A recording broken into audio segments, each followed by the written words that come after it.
Like overnight, they went from making, a couple 100,000 a year in revenue from Google ads to, it was close to 10 million. And it was absurd, the difference it made. We worked together for 3 years. And for 3 years, we were asking, hey, can you give us lead data? Literally never would give us lead data. The moment they did, we realized, look, we've been optimizing for leads, and this keyword is generating all your leads. This keyword over here that was only generating a couple of your leads is generating all your revenue. So we need to flip the script. We're basically just switch the budget on those two keywords. So it's super important that you know your numbers because the data will tell you everything. Data doesn't lie. Welcome back to Horizons Podcast, where I convince marketing leaders to share their secrets for the rest of us. I'm your host, Nate Desmond, and today I'm sitting down with Sam Preston.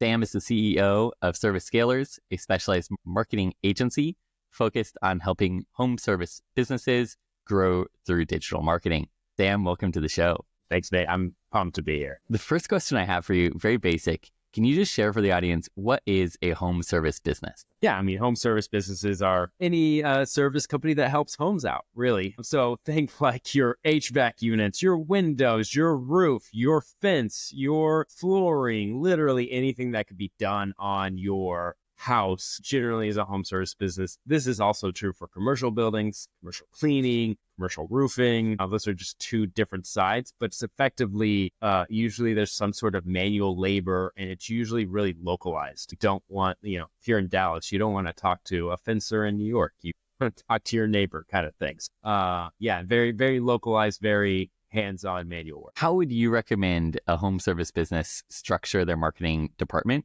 from like the first stages of I'm just starting a fencing company to the higher stages of I'm doing 100 fences a day across the city? Yeah, there's definitely stages. I would say if you're just getting started, you've never done any kind of marketing and you're like, I want to start a tree cutting business. Hit up Facebook groups. Such a good place to find lots of opportunity. And you got your mom saying, hey, anybody have any recommendations for cutting down a tree or someone to do this for it? You can just jump right in like, hey, I've done this before. Happy to help you, right? Great place to find basically free leads to just cost you your time. Second is I love aggregators, right? So go to your, I was about to say TripAdvisors, Home Advisors and your Angie's leads and stuff like that. The cost per lead is going to be a little bit higher in those areas, but it's fairly cheap and easy to kind of get in and get involved. I usually like those two places to get started. Once you actually have some business coming in, then you want to start doing some more organic work. And that would be going into like getting your GMB, Google My Business profile set up and starting to try to, drive people that are searching for your services to your website. Obviously, go get yourself a website at this point and start to grow. So like those are, to me, the kind of like the very beginning baby steps of getting into it. Now, if you have more money, you're like, hey, I've got a couple $1,000s that I could spend. I really like Google Ads. And the reason why is because you're paying per click. So somebody's searching. So say you're trying to search, trying to start a fencing company.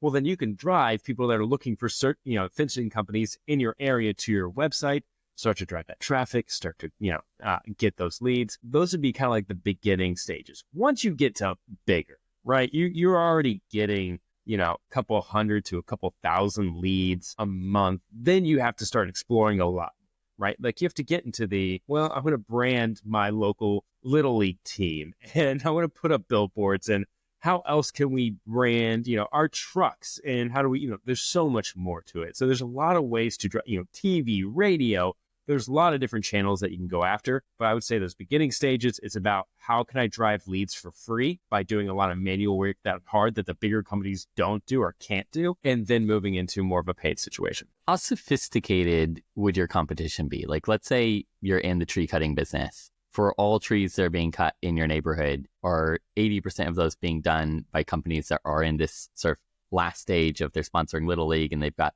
perfect trucks and all this? Or is it like 80% is being done by a guy with a saw who's just finding people on Facebook Marketplace? I think I would say that 80% is still being done by people that really don't know how to do marketing.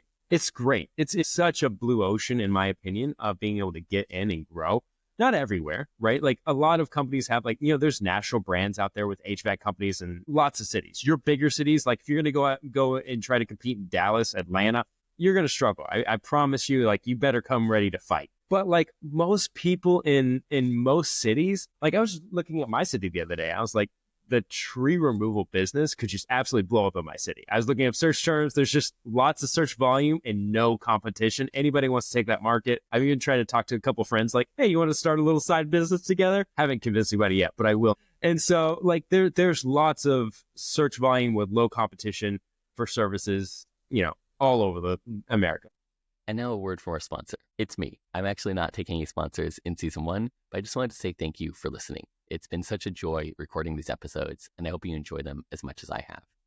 If you would like to support the podcast, the single most impactful thing you can do is leave a 5-star review wherever you're listening. This will help new people discover the podcast. And if you have someone in your life who's passionate about marketing, send this their way. They'll probably love diving into these insider tactics and stories. With that, back to the conversation. That's incredible. What size of what size of a city would you need to support this? Like, let's take the tree removal business. Is that a 20,000 person city, a 1 million person city? How big of a city do you need to support a company? I don't know if I have a good answer for you on that. I would rather see search volume competition, right? Like, so even if a 20,000 person city had a decent amount of search volume, right? Like you're in an area where I live in South Carolina. So lots of trees, swampy area, they fall often. Like it's not like, so phenomenal place, even in a small city that you could probably find enough business there. Plumbing is something that's pretty consistent. You don't have these high highs or low lows. HVAC, you have, north and south. The hotter it is or the colder it is, generally you have really good business. Right in the middle where it doesn't get as cold or as warm, there's not as much business to go around. So I think that it's a little bit of a complicated answer, but effectively what I like to do is, use like Google Trends, go to SEM Rush and search, find out what the search volume is, or Google Ads even has like a keyword planner. You can go in and see like how many searches is this key, term getting on a monthly basis, and what's the competition. Great ways to find search volume competition. At what point in the life cycle of a business? So you talk about like early on, you're doing things that don't scale, which by the way is so similar to growth hacking in the tech ecosystem, where you do things that don't scale and then you get bigger and start looking for growth loops that do scale. But when you're in that early stage, is that the main founder who is also the same person that's cutting down the trees? Or is that someone hiring a marketer who does this for them? At what point do you hire a full-time marketer? Yeah, that's a really good question. So I would say like early on, again, it depends on how much money you have. If you have capital to invest in it, it will make your life easier by just hiring somebody to do something. If you're not there and you're like, no, I'm building bootstrapped in, then that's you. That's you till, I don't know, until you're around, I'd say $500,000. So you're making 40,000 a month in total revenue. I think that's at some point that you can go hire an agency. Again, I want to be careful though. I generally like the rule of 10% of your top line revenue should be going to marketing. Right. So if you're making 40,000 a month, then 10% of that would be 4,000. Yeah. So the problem with that is that will get eaten up by management fees, right? Because you have to pay them to manage the ads or pay them to manage your SEO or whatever that is. And I kind of want you to just keep bootstrapping. Like, I want you to go, like, I know, like, you're not going to have the perfect Google ads. You're not going to have the best ROAS. But, like, go test some things. Go figure it out. You got ChatGPT. You've got YouTube. You can figure out. LSA is, like, everything we do is on YouTube as far as LSA goes. There's no, like, huge secrets. Go figure it out. It's not hard. And you can run LSA accounts and get some revenue coming in. Get to 80 a month, where you can spend a percentage of your budget on someone to manage it for you and get you better results. I love that way of thinking about it. That if you take those 4K and you stick it in an agency, of course they need the management fee. They need to have the person. If you just put it directly into ads, yes, you're not going to be as good at it, but you're putting a higher percentage into ads and then eventually switch over to someone who's professional. I want to go deeper into LSA's local search ads, right? Yes. What's the difference between local search ads and just search ads? Yeah, it's a great question. So if you go to anyone, go to Google right now and search plumber in my city. Just insert your name in the city. The first thing that's going to show up are the LSA ads or local search ads. Basically, this is what Google is guaranteeing your work. So you'll have to go through a process to prove that you have license, you have insurance, and Google is going to guarantee, I think, up to like $2,000 or $4,000 of your work on every job. Now, the great thing is if you do a good job, they will keep sending you leads. If you don't do a good job, then you will no longer get leads. So you have to do the full life cycle. You have to get the lead coming in, you have to get a 5-star review, and the more you do that, the better it is. It really is. I would say you need minimal marketing experience to be able to run that. At a high level, you need, I've got somebody who's been running LSA for 5 years and that's all he does, right? So like he's really talented at it. But generally, you could probably do like 70% of what he does by watching YouTube. You can run it. Right underneath that will be Google Ads or PPC. And that is you are paying per click. So I didn't say this on LSA, but LSA is pay per lead. You only pay when you get a lead. Whereas Google Ads, you pay per click. Every single time someone clicks that, goes to your website. I will say PPC is much harder to do well than LSA. So I generally want to hire out PPC than I want to hire LSA. But those are the first two results that are going to show up when you search for plumbers near me. The third thing that'll show up is Google My Business or the map pack. So you'll find the maps and business listings there. And then after that is SEO. My job as the marketer is to help you show up on all 4 places as often as possible, right? Like if I can get you one, like you don't have to be the top one, just like one option in each one of those 4, you're absolutely crushing it. It's incredible. It all sounds honestly very complicated. If my goal is to just cut down trees, this sounds like a full-time job in addition to my job. Yeah. Do you hire an agency primarily, or would you recommend hiring an in-house marketer? That's a good question. I think early on, you need to hire an agency. And the reason why is because, like, let's say you come to me to hire, to do SEO. Well, I've got a content writer. I've got a SEO strategist. I've got a backlink strategist. I've got there's about 4 or 5 specialties in one package that you buy. So each one of those people costs me tens of thousands of dollars. I won't say how much, but I probably spend $100,000, if not more, on a yearly basis on these people. And so that's hard for a smaller company to be able to come in and just do. So I like the idea of just hiring agency out to do a service to get that done. Now, once you're at the 15 million, 25 million mark from a plumbing, I think that there's certain services that you should just bring in-house, which is contrary to what we say, but I think you can do a really good job at hiring in some SEO talent. Or you could bring in somebody to manage LSA, because at that size, you probably have multiple locations in multiple cities and it just makes sense. The only service I'll say that almost never makes sense to do that is PPC. And the reason why is you will never be better at PPC than I am. Because I have, my account manager has 20 accounts, right? And they are in multiple cities. So they're running 20 different tests every 2 weeks to see what's going to work. And so when something works in Atlanta, they're like, oh, let's try this in Dallas. When something works in, Dallas, they're like, let's try this in Atlanta. Whereas when you have that internally and you run it, you can't run that many tests. And so just from a standpoint of volume and testing, you'll never be better at it than the people. So I think PPC is almost always worth it to hire out. I think certain services at some point you just bring internal. It's fascinating. Going back to what you mentioned earlier, you said you recommended 10% of your gross revenue goes to marketing. What would be the normal P&L breakdown of a home service business? I don't know if I have a great answer for that, but tell me more about what you mean. So if I bring in, let's go back to that example, $40,000 a month, how much of that is going to paying my people who are cutting down trees? How much of that is going to trucks and equipment?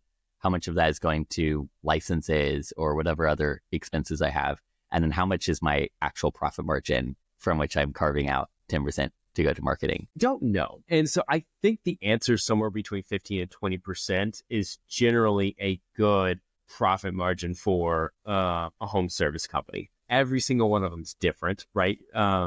HVAC, I think it's more. Plumbing or house cleaning is notoriously low, but you get it monthly, recurring every month forever. True. So I think everything is slightly different. And I also say 10% is just a golden rule. It's not obviously if you're a $20 million company, spending 10% might be a lot, but you also might put in call center reps and other people, SDRs in that same buckets. Yeah. I don't know if that was a great answer. No, that's helpful. I think it's helpful to get a sense of where is the money going? And then how much do I want to stick into marketing? I'm curious when you're bringing on a new client, because you are doing this frequently. You've got a whole bunch of different different industries, different cities, different clients. What are the places where you look for quick wins? Someone comes to you, they've got something that's already working to a certain degree. How do you improve them in the first couple weeks? Yeah, I mean, the first thing we want to do is we do an audit of the accounts, right? And the goal is to figure out what's working, what's not working, what are the next steps. And so the worst thing you can do is stop what's working. That's happened a couple of times, and honestly, it's the worst. It's go back to client. I know you're just getting these leads. We're turning it back on. Don't worry, right? So early on in my career, we definitely made the mistake. We have things in place to stop that now. What we want to find out is where's wasted spend. So that's really the fastest place, specifically on a PPC campaign, an ad campaign. Where are you putting money into it, whether that's keywords or placements? We went to an account the other day where somebody had spent over $100,000 on placements on kids' mobile game apps. It's like, this is home service business. I don't think these kids want your roof. I just think that's a bad placement. So like you can, sometimes it's, and those conversations really suck too, to tell a client. It's like, hey, I wanted to show you that we were going to do a good job. Well, we just now saved you $100,000 and you're not going to like this conversation. That's, finding ways to spend, easiest one. On the SEO side, it's usually about structure and errors on your site. From an SEO perspective, Google is effectively sending you organic traffic. And so they want to be able to read your site well. And if it's not structured in a way for Google to be able to read, then it's as simple as making sure that it is. Making sure you get your tags right, make sure that your keywords are showing up correctly for the right keywords that you're trying to show up for. So those are usually the earliest wins that we can come in and show, hey, look at the improvement. And we're using a lot of AI tech now to make that happen. But we can automate a lot of, pushing just fixes to the website straight on, which is epic. And so within a really short amount of time, we made a lot of changes and we look awesome, which we are awesome. But, it's a lot less work than it used to be. Yeah. AI it's very exciting. It really has improved a lot of things dramatically. When you're making these changes to the websites, what sorts of websites would these normally be built in? Is this like WordPress, Squarespace? Yeah, so we are a Webflow company. So if our client has WordPress, we will work with that with SEO, but we really want to push into Webflow. It's a closed system. WordPress is great because it has all these plugins. Well, the problem with those plugins is they break, and then it takes out on the whole system. So honestly, I just got tired of having conversations with the client of like, why is your website down? It's not our fault. It's a plugin that you wanted. Do you still want it? We can take it out. So yeah, that conversation sucks as well. Webflow, closed system, no plugins, but it does everything a home service company needs. It doesn't need to be super fancy or sexy, pretty straight to the point. So, we use Webflow. That makes a lot of sense. And yeah, it is interesting. You get the upside of like, oh, I have this really cool and unique thing that I can do with my website. But then you have the downside of if they stop supporting this, a couple upgrades in the future, my website's going to be in trouble. Yeah. You've advocated for using different phone numbers across different marketing channels, which I've briefly done in the past in my career. And I think it's actually a really fascinating thing a lot of people in tech don't understand. How does this work and why is it important? Yeah, I think effectively, I'm a big advocate for understanding where your leads and revenue is coming from. And we are even struggling with that in our own business because we do a lot of social organic and we do a lot of podcast ads. And so, when we run ads, it's hard to see where somebody comes from. I have no idea. They just came to our website. They searched for us, servicescalers.com directly, and they came and they converted. Well, I paid money out on a podcast, on these ads, on this social organic. Was it my social stuff? So it's really hard sometimes to figure out where the source is. And really for you nerds out there, when you went from Google Analytics, Universal Analytics to GA4, it really just screwed a lot of those up. Yeah, GA4 was the beta of my existence. So, but for local service ads, the big thing is people will call in. It's not like a software or technology where I just want to get on there and sign up and give you my credit card information and go. People really want to either do one of three things. They want to put their lead information into your website so that you can call them. They want to call you, or they want to schedule schedule a time appointment for your company to come out and do an audit of their fence, their roof, whatever that is. And so phone calls tend to be the best way. And that's what we advocate, because once you get the client on the phone, you can have a conversation. You could already put yourself as an advantage of, hey, we're professional. We're really good at this. We'll make this easy for you to set up. We'll come to your house tomorrow, things like that. So what we'll do So you can do one of two things. One is you can put different phone numbers in different places. So you have your LSA phone number. You have someone calls in from a specific, branding. You brand your little league baseball team. You put that phone number. It's a very unique phone number. You put something on your truck. So somebody sees your truck and is like, hey, I'll call that number. It's a different number. That's a really easy way to be able to track where the lead source came from. The second thing is you can use a technology like CallRail or Dialpad, where it has a pool of numbers, and wherever that lead came from, it will show a different number on your website. So again, organic, SEO, same thing. Google Ads, website, whatever, directly to your website, whatever the source is they come in, CallRail will put a specific phone number there. So when they call, we know that's where it came from. And selfishly, as a marketer, I've got to prove to our clients that, hey, you paid us, 10 grand last month and we generated you 100 grand. Like, I have to be able to show you those numbers. And if I can't, then you're going to fire me and move on to somebody else, which is what I would do. So I want to always be able to prove out that I can show you the numbers. That is awesome. And I love that technology. It's interesting. CallRail is what I used a decade ago. I'm excited to hear they're still around. The technology is fascinating to be able to track basically offline conversions through this clever use of different phone numbers. What is a optimal home services business's website? If you're optimizing the website, not from a technical perspective, but from a user flow perspective, what is ideal? Yeah, it's a great question. And it's so fun because this is one of those industries that you don't have to have the set. You can have an ugly website and it still crush in your marketing. You just don't have to have, you're not selling, low top white sneakers or, hats or something like that. It's very much like you're selling plumbing. No matter how sexy you want it to be, it's not going to be.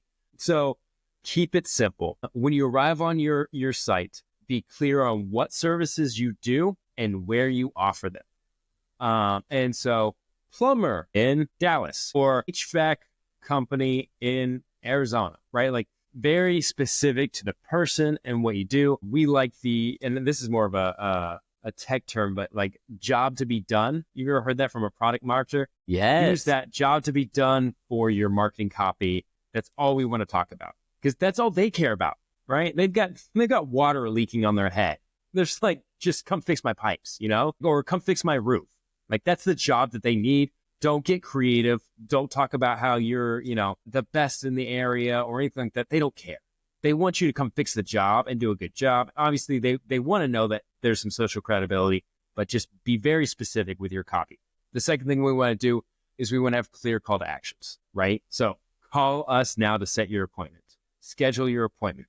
Don't put learn more. That sucks. No one cares. No one wants to learn more. They don't want to know more about their fence. They literally just want you to fix it, right? So very strong call to actions. Third is we want some sort of social proof. If you don't have any kind of social proof, literally just put 5 stars on Google and Facebook. Use the Facebook and Google logo and just say, look, we've got 5 stars. Go check them out. If that's all you have, that's all you have. If you have more, right? Hey, we've got 1,000 5-star reviews on Google. Go check it out, right? Or an actual testimony from one person. It's okay if it's your mom. Just put it on there. Something, right? Anything. Those 3 things are, and then the fourth thing would be location. Make sure again that you put your location in there somewhere. It could be above the copy if you really need it to be. So that's the first section. After that, you can kind of get creative. From there, I really like the,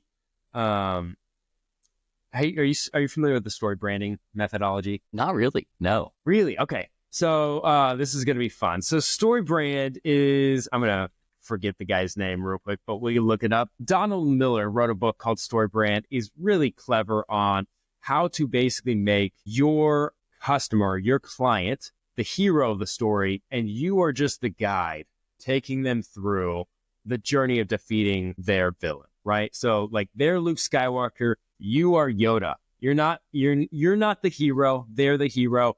They gotta go defeat Darth Vader, right? And so it's fun to take because then you're just the helper. You're just hey, we just want to help you get to where you're trying to go. So the next thing I really like to talk about is their pain, the problem that what is their villain?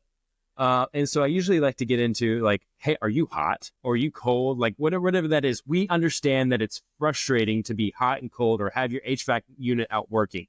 Are you experiencing this problem, this problem, this problem? Like, let's talk about that problem.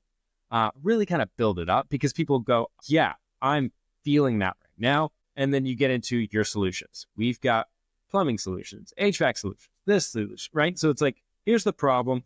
Great, because you're on your way to fixing it. Then you go to a 3-step process. The 3-step process is literally the same thing every time. You call us, we come magically fix all your problems. You live the rest of your life happy. It's that those 3-step problems. And then you get into, when people do this, here's all the testimonials of the social proof of all the people that have done this. And then you get into a call to action. Come call us today. And obviously sprinkling call to actions throughout that whole process. But it's one of those that works really well for us. In fact, to the point where like we've done it so many times that we have all the templates built out. We're ready to just copy paste, put it in there, and then redesign it for that service. What differentiates a business that closes the sale versus a business that does not? Is it more often the website design? Is it I call them up and they don't have availability tomorrow? Is it I call them up and they just didn't answer the phone? What causes the difference? Yeah, I was actually on a call. I had a client saying, "Hey, y'all aren't sending us any leads. We need to close down the server." I was like, "Geez, like that doesn't usually happen. Let's dig into this." So I started listening to the recordings that they had, and their admin that was answering the phone just did not care about setting appointments. The guy would be like, "Hey, so how much are you cost?" And she's like, "It's $250 an hour." And the guy's like, "Well, I'm not going to book you guys." And it's like, don't lead with that. Say, "Hey, we'll come take it. We'll do an audit. We'll discuss pricing based on what we find, but generally this could cost, like there's so many different ways." So once we figured out, like, we are sending you leads, your person just needs to convert, and get these into appointments. It changed it's a good thing. But I would say, like, answering the phones, being polite, showing up on time, looking professional. I think those are all really good ways to get the business. Again, I have scaled plumbing companies with the ugliest website ever, right? Like, and I don't want to like lower my, like, we sell websites, so I don't want to say like don't buy the websites, but like you can actually get really good results with a lower quality website. You can get great, even better results with a good website, but like you can get good results with a standard website as long as you're copying your call to action. Got to have those well done. So, but then after that, really the onus is on the service company to do a good job once they have them on the phone. And I think that's where, because they're going to call 3 companies and they're all 3 going to come out, and they're not going to remember your website or which ad that they clicked on. They're going to remember how you made them feel during that experience. I think educating people, smelling good, like some of the basic stuff really will make a big difference. 100%. It reminded me that piece about the website of some advice that this director of marketing, someone senior, gave me probably 8 years ago, which was when you're presenting to product, because as a marketing person in tech, you do a lot of like telling the product team what you'd like them to do. And so when you're presenting to product, don't make your slides too pretty. They'll think that your data is not real, because like, oh, you put so much effort into the marketing of this, the slide design, that probably your numbers, you didn't put so much effort in. And I feel like, at least as a consumer, I do feel this in the home service industry as well. If I see someone showing up with a really beautiful, shiny truck, I think, oh, I'm going to be overpaying you because I'm paying for that truck. I want the person who's got the sort of dirty pickup truck, so I'm not paying for their brand new F50. Yeah. Have you seen that in the actual behavior? Like, is it possible to have too nice of a website or too good of branding? I haven't seen that as much. I agree with you that people will say that, but on the flip side, people that have their trucks wrapped get so many more phone calls because, they see the trucks, they know the branding. So it's definitely worth it. And you get to drive up your price. My wife just paid, and like literally we had our ducts cleaned and she paid $1,000 more to the more expensive people because that's the one she trusted. So yeah, you might be right, but also like you get to charge more, and that I'd much rather charge a little bit more to one client than a lot less to 2. It's better for everyone. It's fair. And it also can be a positive signal. It can show like, hey, this person cares so much about their truck.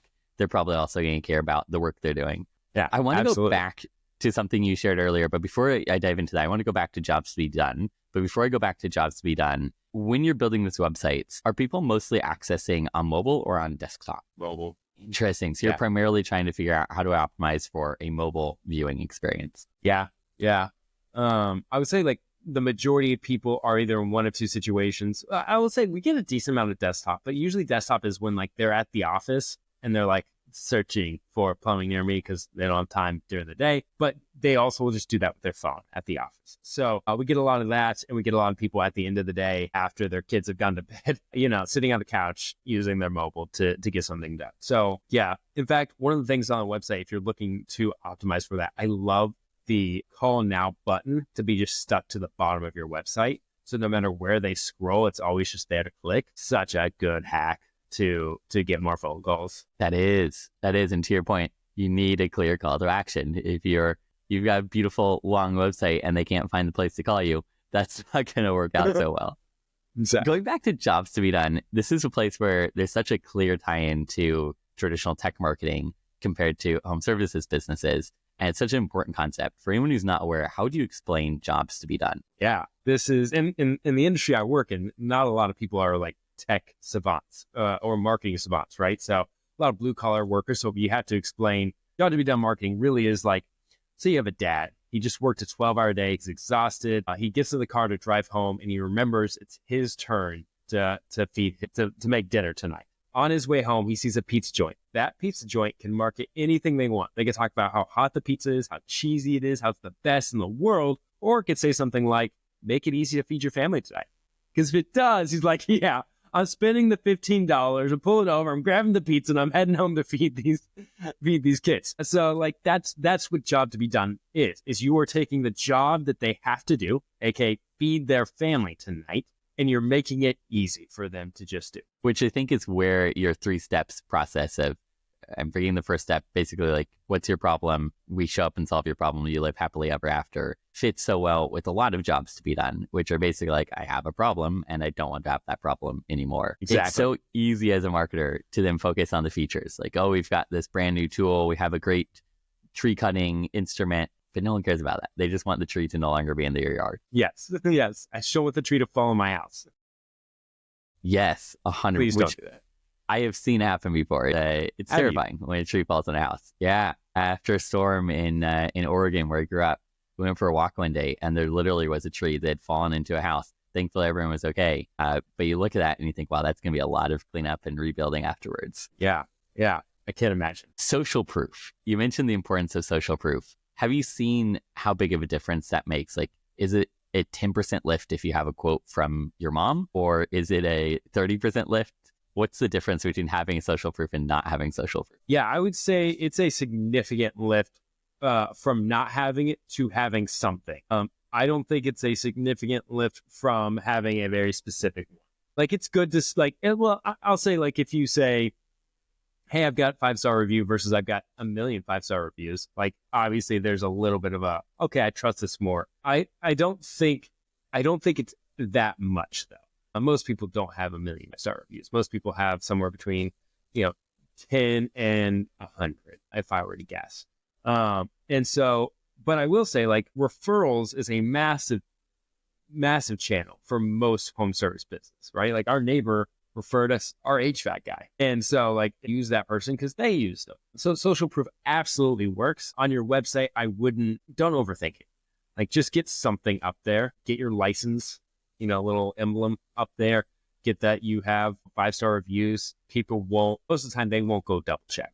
They just want to know that you have some kind of social. And the thing that's so interesting about this industry is it's hard on both sides. If you're the service provider, it's hard to find good clients. But if you're the client, it's equally hard to find good service providers. Like my wife and I recently here in Singapore are doing some renovation in our house, and finding a person who's good at that is very difficult. And what we found, we talked to like 30 different contractors. What we found was either they were very good contractors, in which case they got tired of working with individuals and they went commercial, or they were bad contractors, in which case they're still doing residential. Hard to find a good person. So which is an interesting problem to solve for, because you're helping the contractors find their people, but at the same time, you're also helping these individuals find potentially a good contractor, which is not easily done. Yeah. I want to pivot to a different area. You've built service scalers. And if I understood correctly from a podcast I was listening to that you did last year, you grew from something like $10,000 a month in revenue to about $2 million by the end of last year in annualized revenue. How did you scale so quickly? What were the 2 to 3 main choices or decisions you made that allowed such a scale? Yeah, I mean, from a from 10,000, one is we had a really good lead source, right? We found a couple lead sources in podcasts and in ads that worked really, really well for us. You can't scale without that. And then the second thing is because I've done this a couple times with agencies. It's not first radio. So that helps too, right? That's the second thing is do it over and over again. And, it's the overnight success took 10 years to build, right? Like, at some point you get good at this and you just do it. But this between like 500,000 and 2 million from an agency, the only thing I'm trying to do is hire my way out of my problems. And so I just keep replacing myself. So I was doing sales and then I brought in a sales rep that's quite frankly better than me at it. I was doing the marketing and then I hired somebody else to do that marketing. I was doing fulfillment and then I hired somebody to do the fulfillment. And then I hired someone to manage the fulfillers and the doers and not just, you kind of have two different types of people you hire. You either hire someone to do the problem because you've already figured it out, or you hire someone to figure out the problem and fix it. And so I started hiring people to figure out the problems and fix it.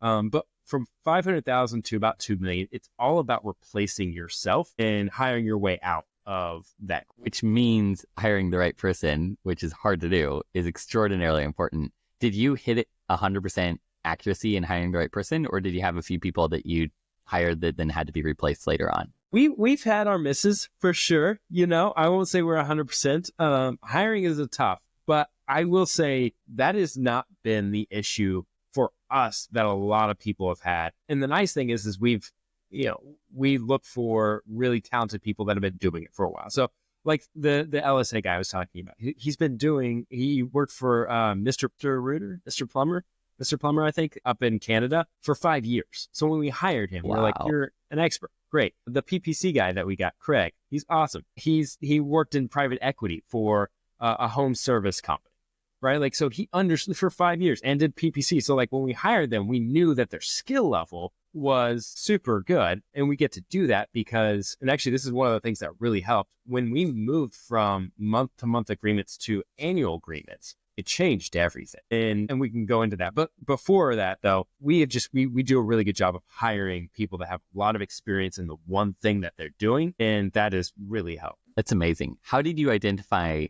these people? Because there are obviously tons of people who can show up in an interview and be like, hey, I have 5 years experience doing LSA. But how did you identify the one who truly did and truly understood LSA? Yeah. So we have our interview process is a 4-5-part process. So first off, we run Indeed and LinkedIn ads, and we just try to get many people as possible. We run, and this is one of those jobs I'm hiring myself out of right now. I'm still doing it, but we're going to hire an HR manager over the next 2 months. So sorry, I get scatterbrained. First, we're going to run LinkedIn or Indeed ads, pull everybody in, look at their LinkedIn. If they have any kind of experience, like I'm not even looking for like the best, just like any kind, I send them over a Loom video of myself and a challenge to them that basically says, hey, look at your LinkedIn. You look great. Let me tell you about an interview process. And will you send us back on Loom video telling us about yourself? We're a 100% remote company. So like, I want to see that you can talk via Loom video about what you do. And we usually have like, tell us something personal about yourself. Tell us 1 to 3 things about your specific skill set in this area. And the 5th one is, what kind of company are you looking for? From there, we run through those. And the ones that stand out, it's not always the ones that have the most experience. The ones that stand out as good communicators, people that are good at talking about their services. Don't get me wrong. Like, I understand you get nervous on these things. So like, I don't need perfection. It's usually super casual. When I shot my Loom video, I made sure I made a lot of mistakes. I'm in my car just talking on my phone. Like I kept it casual on purpose. And then we basically just take those and we whittle it down to 5 to 10. We get a couple people to interview them on the interview. And I've got a couple, we do our basic questions, but I've got 2 questions that really have helped me see if I can dig out values of like, is this the right person? And my first one is, at your last company, what rule did you break? And so, yeah, like what rule did you purposely break? And it's fascinating the answers I get. I honestly don't even care if they really lie to me at this moment. Most people go, "Hey, I don't know. I don't break rules." I had one guy, such a bad lie. He said He goes, well, I worked at this bakery and I wasn't supposed to, but I took some bread to some homeless people. But like, you could tell he's like scrambling for the lie. And I was like, bro, anything but that. Come on. It was so bad. So bad. But basically what I'm trying to see is your values. What rule that like you were like, hey, like company, I get that this is the rule and I'm willing to break it because my values align that I have to go do this. And then the second question is very much on the same line, but it's when have you put your job at jeopardy? Because I want to know, like, what are you willing to die on the sword for? What are you not willing to like go back for? And some people have given me answers like, hey, I wasn't supposed to let somebody off because we had like a vacation ban, but their mom died. And so even though I wasn't supposed to, I let them off and I covered for them. I was like, that's who I want to hire. Come on, let's go. That's what I want. I remember for my personal one, I'm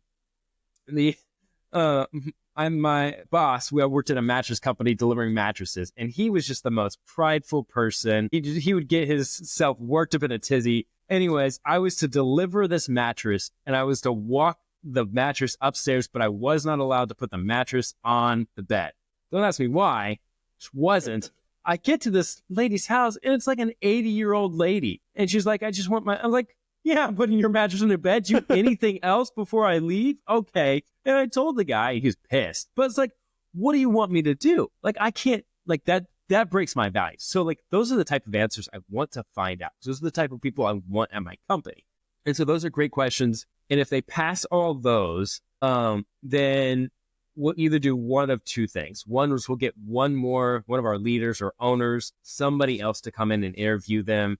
They'll usually make them an offer at that time. Sometimes we've done personality tests. I have found the personality tests to be very inconsistent. Like, we'll get a personality, I'm like, this is not going to work. And they're great. I've gotten a personality that's like, this is perfect. It's like, this is not what I would want. It very much is. I don't think we're big enough for that to make a big enough difference right now. So yeah, that's my interview process. We've only had, I've been doing this for 6 years now. I probably have like 5 people that have left the company, and we're 30 big. So like the retention rate problem is not a problem. I know other people that really struggle with that. We've never struggled with that. In fact, we've probably had to let people go more often than people have let because of the wrong hire, things like that, more than the other problem. Once people get in, they want to stay here. Awesome. And it sounds like you're doing a lot of hiring then, not just for skill set, but also for shared values. Are these people that I want to be going to work with and running alongside in a team? You better be willing to have sarcastic conversations and laugh a lot if you're going to be at this company. Otherwise, this is not a good place for you. It's one of those, we have a lot of fun. Yeah, it's a good, agency life's hard, right? Yeah. Clients are demanding. We're very much held like from the beginning to results, and results are hard to drive sometimes. And so it's hard. And so you have to keep it lighthearted. You got to keep it fun on our end. Otherwise, it's just everyone's going to hate them. 100%. And I remember when I've worked with agencies in the past, one of the key things that I've been told an agency needs to do well is fire people quickly when clients are lost, because otherwise you very rapidly run into issues with cash flow. How have you managed to keep these 30 people so long-term? In other words, how have you managed to keep cash flow consistent? Yeah, I mean, I will say that there's been times where I've got, okay, this guy's got to go. And my team has got, no, don't do it yet. I actually think we can pip and we can get them to turn around. Let me just keep investing in them. And I've had some people who, honestly, at first, I was like, this is not going to work. And now are some of my best team members. So pips work. Definitely do them. They've helped us out a lot. Good SOPs, hoping, training, like you have to have all of that. And you have to work with the right people to be able to do that. Looking back at those people that you thought needed to go and then they ended up working out, were there signs that you would now see that showed they were actually good? Or was it the turnaround process that worked quite well? I think it's the turnaround process. And maybe there was something else going in their life, right? Like maybe something at home that was, harder. I get a lot of parents, so maybe something with kids who was just making it hard for that week, or something like that. No, I wouldn't say that there's. I would say that two that I'm thinking of right now both have great attitudes. Very much are good people, great attitudes. They just weren't doing the job to the extent that it needed to be done. So I think those are. If you have the reverse, if you have a bad attitude, it doesn't matter. If they turn it around, I still don't want you at the company, right? So. I think you got to have a good attitude. You got to be willing. You got to want it. If you don't want it as bad as I want you here, then there's a problem. Yeah, finding the right seat is incredible. If you have the right person in the right seat, it's great. If you have them in the wrong seat, they don't really even want to be there. That's just tricky. I'm curious in this area of hiring versus automating, because AI, as you mentioned earlier, has made everything so much easier. And there's a lot that you can just automate. Like doing this podcast, I haven't hired anyone, but I do automate quite a lot that would 3 years ago need to be a hire. How do you think about automating versus hiring in your business? Yeah. We're interviewing people right now, that automation specialists. It's hard to hire like an AI agent specialist right now because it's so new. Nobody knows about it. And so we're looking somebody that's like, hey, you've used make.com. You've used, NAN, and you've made some AI agents, or you're a developer and you understand the process at least, some Zapier, you want to learn about this stuff. So that's the first thing we're looking for. But I actually think like kind of in the process of rebuilding the agency in a way that can be more effective and more efficient. I want to go, and I don't know how to do this, Nate, but what I want to do is I want to hire stupid talented people that are super expensive, right? Pay them a lot of money and then surround them with AI agents and lower cost team members to help support them to be able to do things really efficiently. Again, if you get someone who's used to only handling 20 clients to being able to handle 40 clients because there's automations, they have the AI agents that's job is every week to just look at the copy of the ads and go, how can we make this better? Well, here's 5 suggestions. Something that can look at the keywords and the traffic, can spot inconsistency, something that can look at all the incoming leads inside your CRM and going, well, hey, like we haven't seen anything from PPC, but LSA is crushing it. Let's move this budget. Like, I think there's a lot of automations that can be done. And it's not just like one agent. It's like an agent for each one, and then an agent to QA this, agent to make alerts. So I think there's a lot of different automations that can happen. I think the agencies of the future will look very different. And the whole agency. So like we're also thinking about like selling AI automation to our clients who want it as a package. Same thing like developing a website, automation on the back end. So, I think the future is very interesting for marketing agencies. That's exciting. That brings up the topic of lead enrichment. Do you do much in that area? Like, is it important when I'm answering the phone for a plumbing call to know the house price that this is coming from, whether the house is mortgaged or owned outright? Like, are there important signals for that call, or is that kind of extra and just unnecessary? I think there's an element of that that's important. I think it's more important for when the person's arriving at that house, probably because, the phone call is really just about setting the appointment. Once it gets to the house, I think that's where they actually have the opportunity to sell, price it based on, the level of work, person, and the house price, all that kind of good stuff. But yeah, I think for us, it's super important. Yeah. So we're playing around with some fun stuff on our own end. I don't want to give all my secret sauce away. Gotta say so. Yeah, it is the amount of AI, automation that we're doing on our back end, go high level is what we're using as a CRM. We're using Salesforce, but shoot me. So now go high level, so much better. Like we, at every stage of the process are trying to add in, how do we make this more in line for what our customer wants, right? Like a plumbing company comes to us versus an HVAC versus a roofer. They're all home service, but they're all slightly different. And so if they can get a different marketing message, or if we can automate the process of scraping their website for all the problems that we can come fix before we even get on the phone call and be like, hey, here's like 10 problems. You should fix this so you can get more leads. We want to make that easy. That so much. And yeah, it is really quite feasible, especially with something like a website, to just have an AI agent that even gives you a PDF and you can forward it to the client and be like, hey, here's what we've discovered. Obviously, audit it, make sure it doesn't say something totally wrong, but it can be a great starting point. I am curious, going one more step into this hiring of people. You mentioned earlier this client where they're like, hey, our leads aren't working. And when you dug into it, you found out is actually their person wasn't closing the sales calls. Have you considered going further down funnel and helping these companies with that booking of calls? We have. So there is a software out there that's really good. It's Invoca that is actually pretty good and does this pretty well already. And so it would be an element of just adding that in. Like I've thought about building my own voice thing, AI agent that basically just listens to phone calls and kind of gives you a grade. And it's like, yeah, but then I'd just literally be competing with this company and they're already built out and probably way ahead. So like, just go use that. We can build it out, but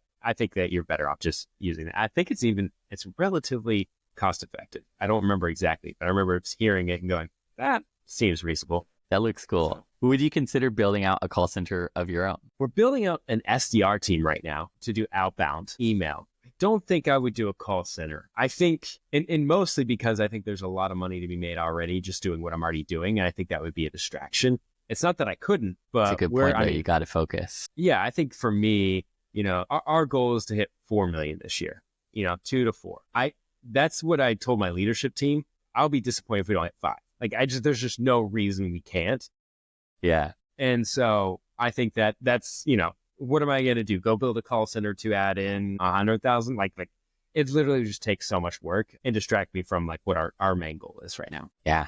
That's such an important piece of building a business and also building a marketing team is knowing there are billions of things we can do, probably literally billions in many cases. But what are the 2 or 3 that really matter the most? And how do we avoid getting distracted by all of these others? Right. You mentioned that it was really pivotal when you switched from monthly agreements to annual agreements. Do people actually stick to the annual agreements? Is there a meaningful difference in client retention? Yeah. So that was one thing I always hesitated on. I was like, no one's going to sign a 12-month agreement. We have to do monthly, right? Like, that makes sense. The thing that changed for me is that when we went from monthly, because we get a lot of people that start like 1 month and then the second month they're like, hey, something's changed for us. We've got to jump off. Okay. Like, or they get frustrated that we hadn't made progress. It's like, well, it literally takes us a week to 2 weeks to build the campaigns. We've only been running for 2 weeks. Why are you jumping? Keep going. Or we would see progress and they would just be like, well, we're not seeing what you're seeing. So it's really frustrating. The moment we moved to 12-month agreements though, is like we could guarantee the money that was coming in. So I got to go hire better team members who got us better results, who then made us more credible. So it's almost like one thing had to happen. I couldn't go hire the most expensive PPC, team member because I had no idea how to predict revenue. The moment we could predict revenue, the moment we could go hire better team members, we get better results, clients are happier. So it really was that snowball. And so I get it. I don't want to sign a 12-month agreement either. I do when I go, when I bought Salesforce, right? Like that was the thing that we did. We do this all the time with software where we'll go sign 12-month agreements, whether it's to just get a lower fee or whatever it is. But we had to do it because we wanted to get better results because we had to get predictable revenue. Which is interesting when you think about like an HVAC company, a tree repair company. This is the same problem they're facing. They need to hire good people to do tree repair, but hiring those people requires contracts. Do you see the best players in this business doing a similar approach of building recurring revenue streams in some way? I think, obviously recurring revenue is my game. Like I don't want a business that doesn't have this, but a lot of the businesses are coming up with like their customer plans where like they can buy into it. So if you ever have to reach out to them, you get a discount, you get maintenance included in that.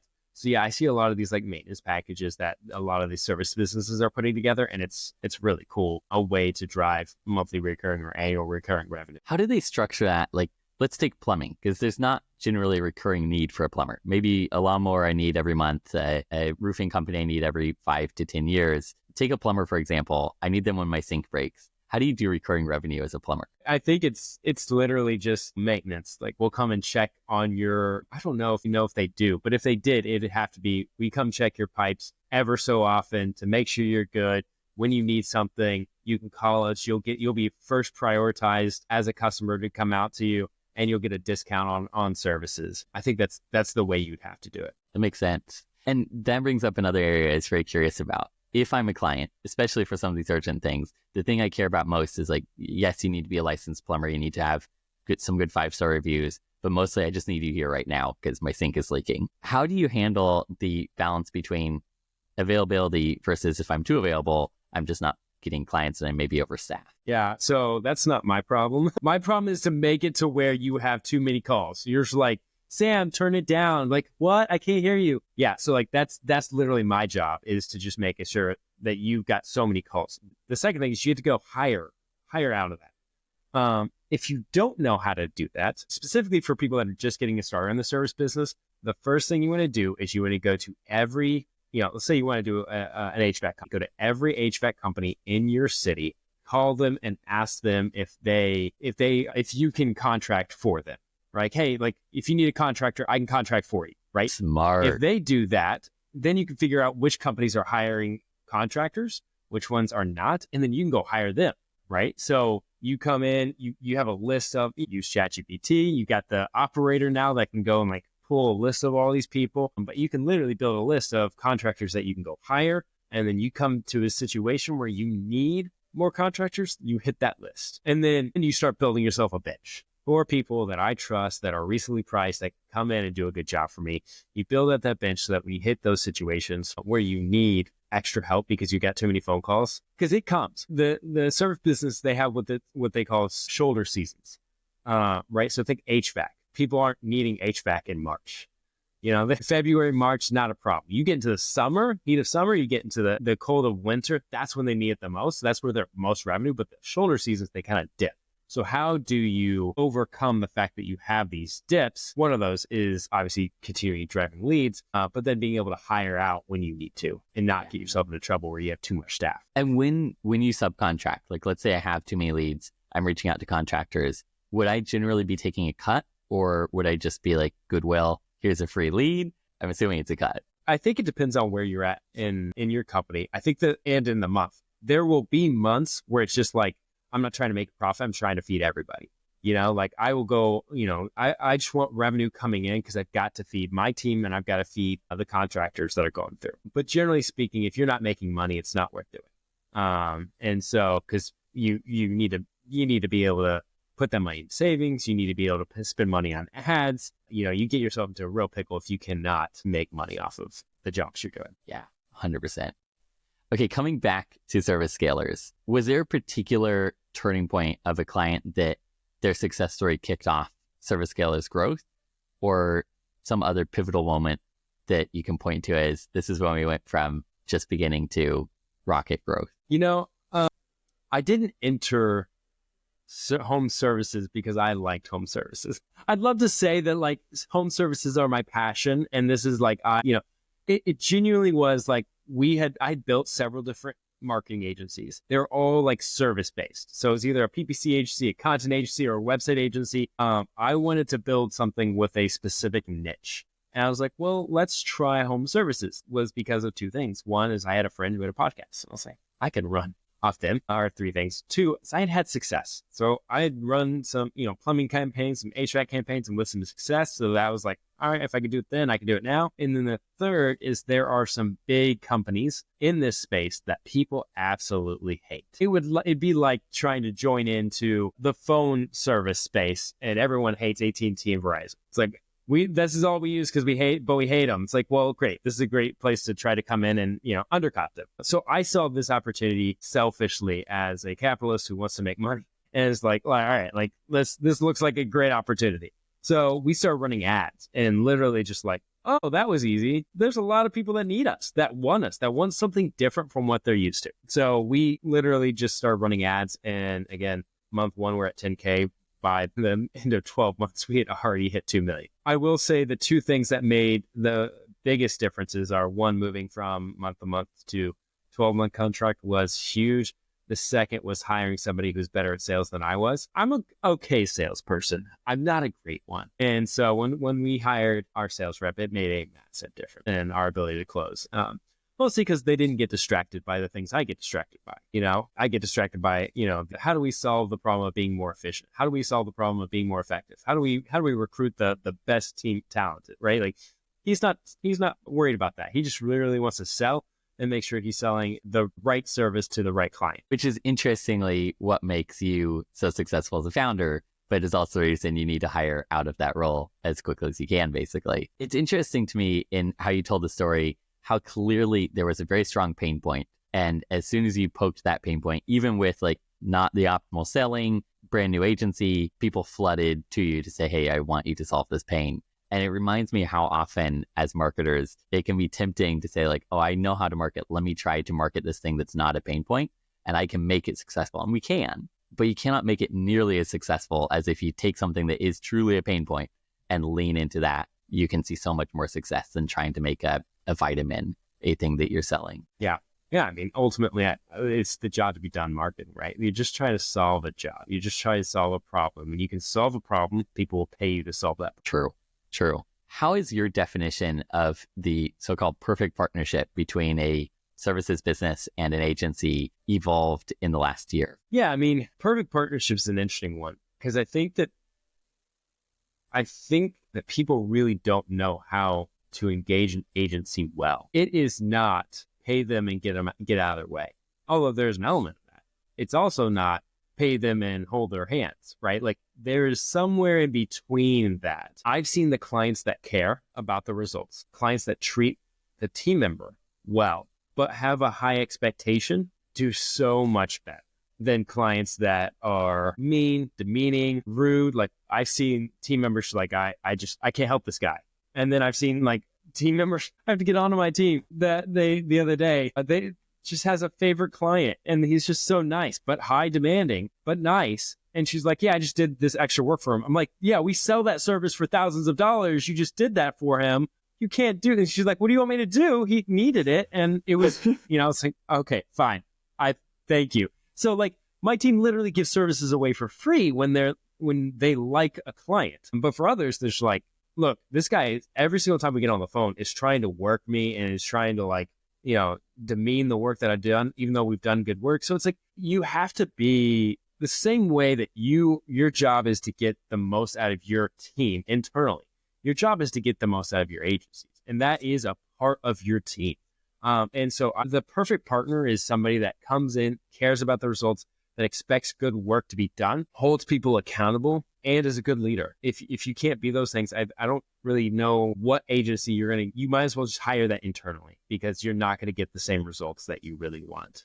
And it's interesting how you can see where someone might come from the place of, oh, I need to negotiate, so I'll pretend the work is not as good as it is. But same thing with an employee. You don't spend the whole year negotiating their salary and telling them they're bad at their job. You do the negotiation and then you treat them well and appreciate them for the work that they're doing. Yeah. Pivoting in a slightly different direction, you've talked about the importance of knowing your numbers, which I'm guessing in this industry isn't always the case because you're good at like cutting down trees. That doesn't mean you're necessarily good at also running the number side of the business. What are the 3 to 5 most critical KPIs that a home service business should be tracking? Yeah.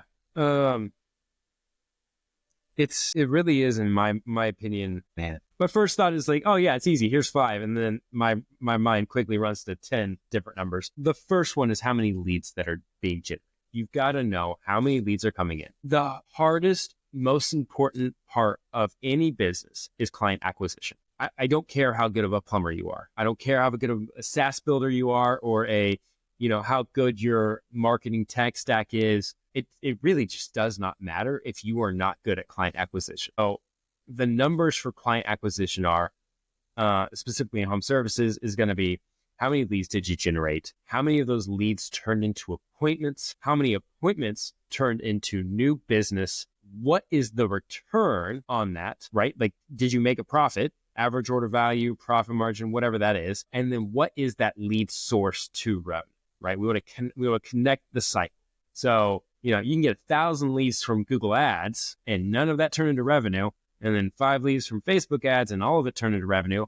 I know where I want to put my money, right? Or vice versa. Sometimes what we'll see is you'll get a bunch of leads. I did this from a client. We worked together for 3 years. And for 3 years, we were asking, hey, can you give us lead data? Literally never would give us lead data. The moment they did, we realized, look, we've been optimizing for leads, and this keyword is generating all your leads. This keyword over here that was only generating a couple of your leads is generating all your revenue. So we need to flip the script. We're basically just switch the budget on those two keywords. And like overnight, they went from making, a couple $100,000 a year in revenue from Google ads to, it was close to 10 million. And it was absurd, the difference it made. So it's super important that you know your numbers because the data will tell you everything. Data doesn't lie. So number of leads to how many appointments are generated to of those appointments, how much closed won deals came through, what was your profit, or how much did you actually make from those deals? And then how do we tie that back to your leads? It's incredible. One recurring theme that I've noticed just in life is that everything is incentive design. And this can be like, how do you incentivize your sales teams? It can also be, how do I incentivize myself? Am I incentivized on driving leads or on driving revenue? And if I don't know the revenue, I'm going to be incentivized on driving leads, and that might not be the best actual result. That's a great example where you're able to say, okay, we now are incentivizing revenue, and we do completely different activations for that. I 100%. want to go deeper into good leads versus bad leads, and particularly terrible leads. Do you see this instance of, like, let's say a good lead is something that drives a sale, I get revenue, bad lead doesn't drive a sale, a terrible lead is like a client that I wish I didn't have. How do you differentiate between those? Or do you even like see those terrible leads come up very often? Yeah, all the time. You will always get bad leads. In fact, we had one campaign. It was fun. It was a competitor campaign that we were running, and 4 out of the 6 leads that were coming would be trash, just terrible. But 2 of them would be good. The cost per lead was $10 a lead. And so we would continue to run this because in total is basically $30 for a lead, because you know, 2 out of 3 would be bad. So it would work out for us in the end. So we just had to keep coaching the client. Hey, I know that the majority of the leads from this campaign aren't good. The cost per lead is actually really good if you add it all up. So be careful with that. So just because bad leads are coming in doesn't mean your campaign is broken or bad. The second thing is kind of like the example I told you the other day where client called in and said, hey, you're not driving us leads. Let's pause services. We get in, we realize, no, we are generating leads.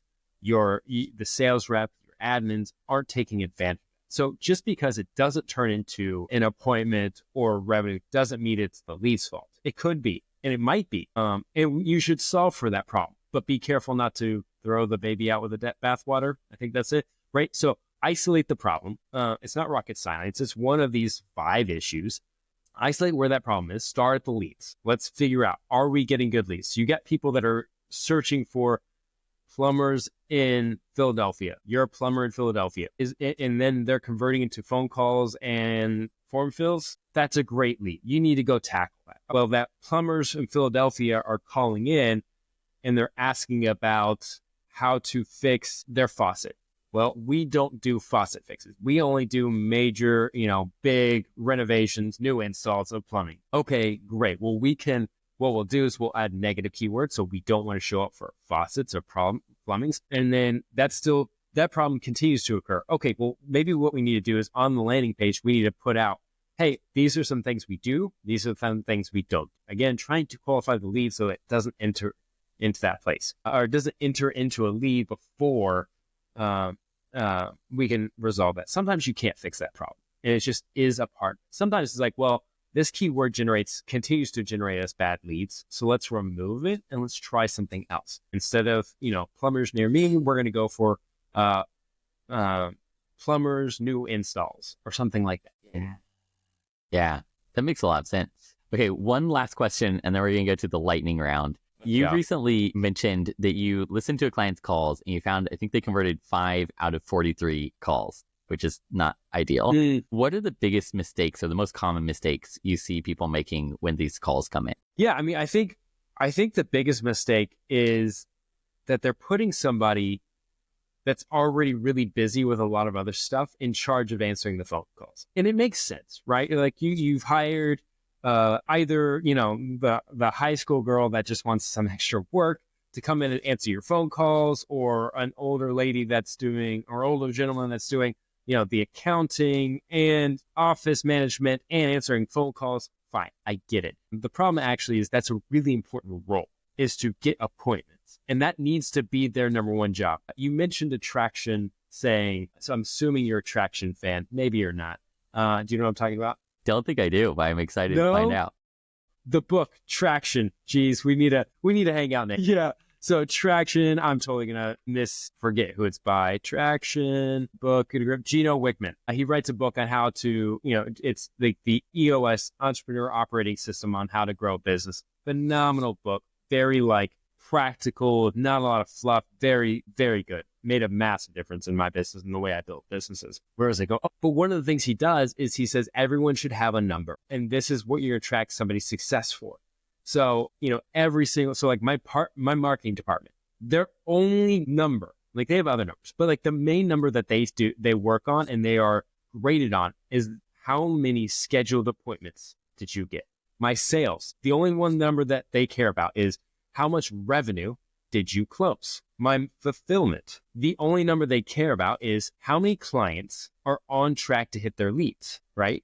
And then my recruitment, which is me, is how many jobs, how many jobs do we have to fill? So like every department has a number, and everything they do is going to help and aid that number. And so for your admin person that's hitting their goal, they should either have one of two numbers. One is how many phone calls did they get, or how many appointments did they set, or what percentage of phone calls came in that turned into appointments. One of those two things would probably really aid in making sure that, that gets done. Whatever gets tracked, whatever gets measured, gets worked on. Love that. And I want to go read this book now. This looks exciting. It's okay. so good. You really should.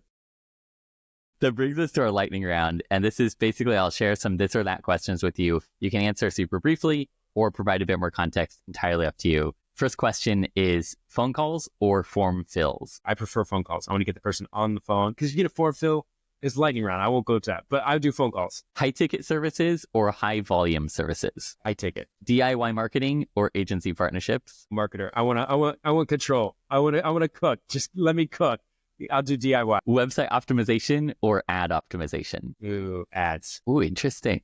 Email marketing or SMS marketing? I don't have a lot of experience in either one. I'll go email marketing for me. Yeah. Single phone number or multiple tracking numbers? Multiple tracking. Let's go. And lastly, brand building or direct response? I'm gonna go with brand. Ooh, interesting. Why so? Yeah, I think so. Direct response is great, right? Like it's kind of like the ads standpoint. You put money in, you get it out. Brand's hard to kill, And so, things are changing. AI is changing everything, right? We could talk about this. We probably should on a whole nother podcast, but like at some point, the way you market SEO, Google Ads, is all going to die. It's going to shift to something else. It won't die, but it's going to die and shift to something else. But it's once you have a brand and people know, it's just really like bigger pockets, real estate podcasts. Like everyone knows them. It's like they have such a good brand. Even if they're not running ads, if you want to get to the real estate game, you're going to go listen to their podcast. You are bought into that quote unquote religion. Right? Like you're bought into that ideology and that like you want to be a part of that community. It's really hard to beat that. And I've seen that in my own business, right? Like we've started doing social work.